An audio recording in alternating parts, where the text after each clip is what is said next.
मनोज जरांगेंनी निवडणुकीच्या रिंगणात उतरावं. जरांगेंनी 88 उमेदवार तरी उभे करावेत. छगन भुजबळांचं मनोज जरांगेंना थेट आव्हान. छगन भुजबळांकडून जरांगेंचा नवा नेता असा उल्लेख. तो नवा नेता मला 2 महिने शिव्या देत होता. बीडला त्याने ओबीसी नेत्यांची घरं जाळली. नाव न घेता छगन भुजबळांचा मनोज जरांगेंवर निशाणा.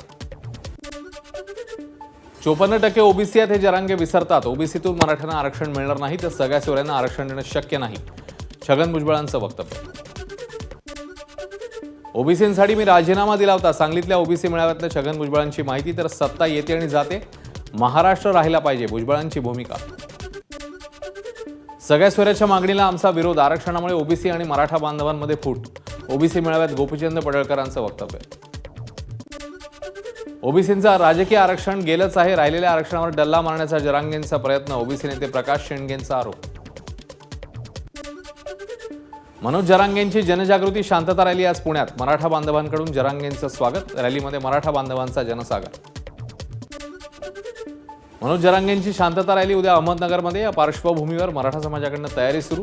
रॅलीमध्ये लाखोंच्या संख्येने मराठा बांधव सहभागी होतील, आयोजकांना विश्वास. बार्शीमधल्या मेळाव्यात शरद पवारांच्या भाषणाच्या वेळी मराठा आंदोलकांकडून घोषणाबाजी. काळा कपडा दाखवत आंदोलकांचा गोंधळ. शरद पवार महाराष्ट्राचे नेते आहेत हे मान्य करायला हवं. काळे झेंडे दाखवून न्याय मिळणार आहे का? त्यापेक्षा पवारांशी चर्चा केली तर मार्ग निघेल. जितेंद्र आव्हाडांचं वक्तव्य. सोलापुरातील कुर्डुवाडीजवळ शरद पवारांची गाडी मराठा आंदोलकांनी अडवली.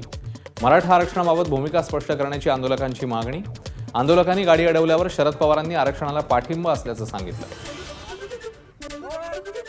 बार्शी दौऱ्यात शरद पवारांनी घेतली जुने सहकारी दिलीप सोपल यांची भेट. 2019ला राष्ट्रवादीची साथ सोडत सोपल शिवसेनेत सहभागी झाले आणि आज शरद पवार आणि सोपल यांची भेट. बार्शीमध्ये शरद पवार आणि माजी आमदार प्रभावती झाडबुके यांची भेट. यावेळी प्रभावती झाडबुके यांनी पवारांना बांधली राखी. नांदेडमध्ये काँग्रेसच्या विभागीय बैठकीत मराठा बांधवांकडून घोषणाबाजी.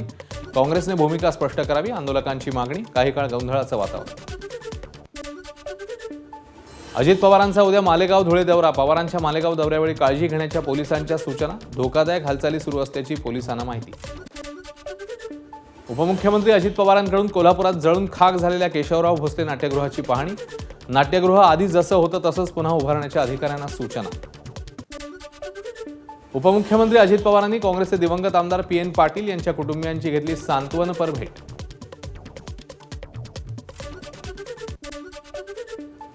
कालच्या ठाण्यातल्या राड्यावरनं राज ठाकरेंचा मवियावर निशाणा. मराठवाडा दौऱ्यातही विघ्न उभं करण्याचे प्रयत्न केल्याचा आरोप. उद्धव ठाकरे राष्ट्रीय नेते आहेत, त्यांच्यावर प्राणघातक हल्ला झाला तेव्हा पोलीस काय करत होते? जितेंद्र आव्हाडांचा सवाल. तर पोलिसांची चूक असल्याचंही वक्तव्य. मराठवाडा दौऱ्यामध्ये राज ठाकरेंच्या गाडीवर सुपाऱ्या फेकल्या. हे घडलं नसतं तर ठाण्यातल्या त्याची प्रतिक्रिया ठाण्यामध्ये आली नसती. मंत्री उदय सामंत यांचं वक्तव्य.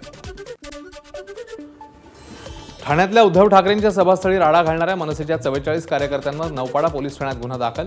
गाड्यांवर हल्ला करणं, गोंधळ घालणे प्रकरणी कारवाई.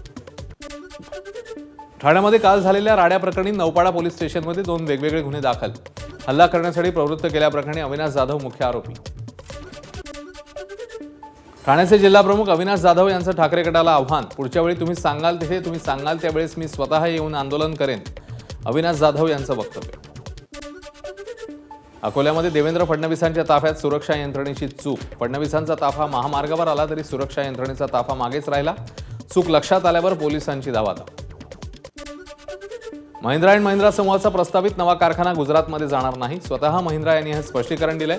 विरोधक जाणून बुजून खोटा नरेटिव्ह पसरवत आहेत. राज्यातील उद्योगांवर उपमुख्यमंत्री फडणवीसांचं भाष्य. अकोल्यात 4 नव्हे 5 आमदार निवडून आणायचे आहेत. अकोल्यातल्या भाजपच्या महामेळाव्यात उपमुख्यमंत्री फडणवीसांचं वक्तव्य. तर ठाकरे गटाचे नितीन देशमुख सध्या बाळापूरचे आमदार. भिवंडीत शिवसेनेच्या भगवा सप्ताहात खासदार बाळ्यामामा यांचा सन्मान. उद्धव ठाकरेंना मुख्यमंत्री पदाच्या खुर्चीवर पाहण्याचं स्वप्न. बाळ्यामामा यांचं वक्तव्य. राहुल लोणीकर यांची भाजप महाराष्ट्र प्रदेश सचिवपदी नियुक्ती. लोणीकर हे आधी भाजप युवा मोर्चाचे महाराष्ट्र प्रदेशाध्यक्ष होते. शिवसेना आमदार किशोर दराडेंना पुणेकरांनी सुनावलं. कारमध्ये आमदार बसलेत तरी सायरन वाजवायला कोणी परवानगी दिली? पुणेकरांचा सवाल. घटनेचा व्हिडिओ व्हायरल. आकाशवाणी आमदार निवासात स्लॅबचा काही भाग कोसळला. आमदार विक्रम सामंत यांच्या खोलीचा काही भाग कोसळल्याची माहिती. रूम बंद असल्यानं अनुचित प्रकार टळला. सांगलीच्या कवठे महांकाळमधील ठाकरे गटाचे नेते दिनकर पाटील यांच्या पुतण्यावर गोळीबाराचा प्रयत्न. रिव्हॉल्व्हर लॉक झाल्यानं गोळीबाराचा प्रयत्न फसला. घटना सीसीटीव्हीत कैद. अमरावतीच्या मेळघाटात 30 फूट खोल नदीत वाहन कोसळलं. वाहनात 4 जण होते. माजी खासदार नवनीत राणा यांच्याकडनं अपघातग्रस्तांना मदत. राणांच्या कार्यकर्त्यांनी वाहनातल्या 4घांना वाचवलं. विरोधी पक्षनेते विजय वडेट्टीवार यांनी आज नांदेडमधील सचखंड गुरुद्वारात जात टेकला माथा. यावेळी काँग्रेसचे नेते बाळासाहेब थोरात, सतेज पाटील यांचीही उपस्थिती. ठाण्यातल्या घटनेचे कोल्हापुरातही पडसाद. मनसेने फाडले ठाकरे गटाची पोस्टर.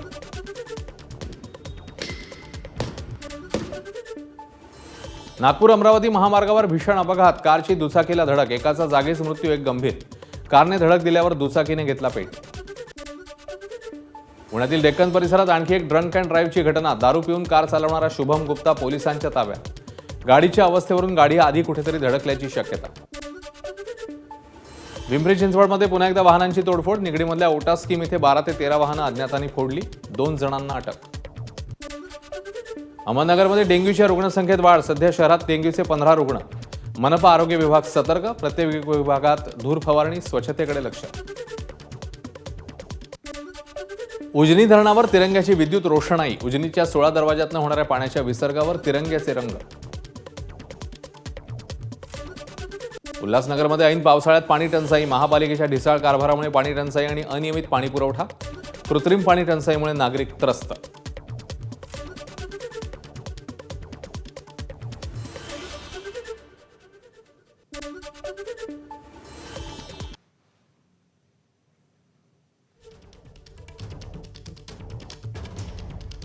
आणि आता पुन्हा एकदा शहरांमधल्या घडामोडींचा वेगवान आढावा आपण घेणार आहोत. कर्नाटकातील तुंगभद्रा धरणाच्या दरवाजाची साखळी अचानक तुटली. धरणातून 35,000 क्युसेकने विसर्ग सुरू. धरणातून 60 टीएमसी पाणी सोडल्यावरच दरवाजाची दुरुस्ती करता येणार. एबीपी माझाच्या बातमीनंतर पैलवान विजय डोईफोडे याच्यासाठी मदतीचे हात. केंद्रीय राज्यमंत्री मुरलीधर मोहोळ यांनी रुग्णालयात जाऊन घेतली भेट. पुण्यातील खड्ड्यामुळे पैलवान विजयचा अपघात. पैलवान विजय डोईफोडेला वैद्यकीय उपचारासाठी भाजप आमदार पंकजा मुंडेंकडून मदत. गोपीनाथ मुंडे प्रतिष्ठानच्या वतीने 1.5 लाख रुपये विजयच्या कुटुंबियांकडे सुपूर्द. एनसीबीकडून ड्रग्ज तस्करी करणाऱ्या आंतरराष्ट्रीय टोळीचा पर्दाफाश. उल्हासनगरात 75 किलो गांजा आणि 48,000 कोडीन बॉटल असा 2.25 कोटी रुपयांचा मुद्देमाल जप्त. 6 आरोपींना अटक. सांगलीच्या आमणापूरमध्ये चोरीच्या उद्देशाने फिरणाऱ्या तिघांना ग्रामस्थांकडून चोप. ग्रामस्थांनी तिघांना केलं पोलिसांच्या स्वाधीन. नागपूरमध्ये सिमेंट रोड विरोधात आंदोलन. सिमेंट रोडमुळे घरांसमोर पाणी साचत असल्याचा नागरिकांचा आरोप. तर विकासाच्या नावाने पर्यावरणाचा विनाश होत असल्याची आंदोलकांची भावना. नाशिकच्या भगूर देवळाली रस्त्यावर नागरिकांचं आंदोलन. मार्गावर खड्ड्यांचं साम्राज्य पसरल्यानं संतप्त नागरिकांची जोरदार घोषणाबाजी. नाशिकच्या विल्होळी ते चुंचाळे रस्त्याची दुरावस्था. रस्त्यावरील खड्ड्यात वृक्षारोपण करून नागरिकांचं आंदोलन. रस्त्याचं काम लवकरात लवकर करण्यात यावं, नागरिकांची मागणी. शहापूरमध्ये नागरिकांचं आंदोलन. शिळफाटा आणि उरणमध्ये मुलींवर झालेल्या अत्याचार आणि हत्येविरोधात नागरिक आक्रमक. आरोपींना लवकरात लवकर फाशी द्या अशी मागणी. मुंबईच्या लालबाग परिसरात गणपती मंडळांमध्ये स्वागत सोहळा. सोहळ्यांमध्ये मोठ्या प्रमाणात मुंबईकरांची गर्दी. मुंबईत बिबट्याच्या कातड्याची विक्री करण्यासाठी आलेल्या आरोपीला अटक. आरोपीकडनं 2 लाख रुपयांचे बिबट्याचं कातडं जप्त. मोटरमनच्या केबिनमध्ये रील बनवणारे अटकेत. कसारा रेल्वे स्थानकातील 10 दिवसांपूर्वीची घटना. नाशिकमधून 2 तरुणांना अटक. मुंबईच्या विक्रोळी परिसरात हत्या आणि हत्येचा गुन्हा अशा गंभीर गुन्ह्यामध्ये फरार असलेल्या आरोपीचा मृत्यू. चोरी करताना 14व्या मजल्यावरनं पडून आरोपीचा मृत्यू. विरारच्या अर्नाळा परिसरात पिसाळलेल्या कुत्र्याचा 28 जणांना चावा. पिसाळलेल्या भटक्या कुत्र्याच्या हल्ल्यात अनेक जण गंभीर जखमी. प्रशासनाकडून कोणतीही पावलं उचलली जात नाहीत, ग्रामस्थांचा आरोप. अंबरनाथमध्ये शिवसेनेची युवा मॅरेथॉन स्पर्धा. तब्बल 4,500 विद्यार्थ्यांचा मॅरेथॉनमध्ये सहभाग.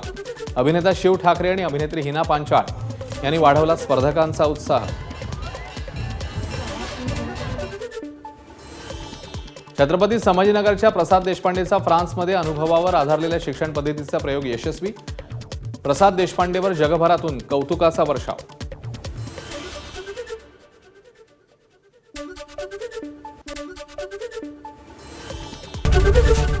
एबीपी माझा, उघडा डोळे बघा नीट.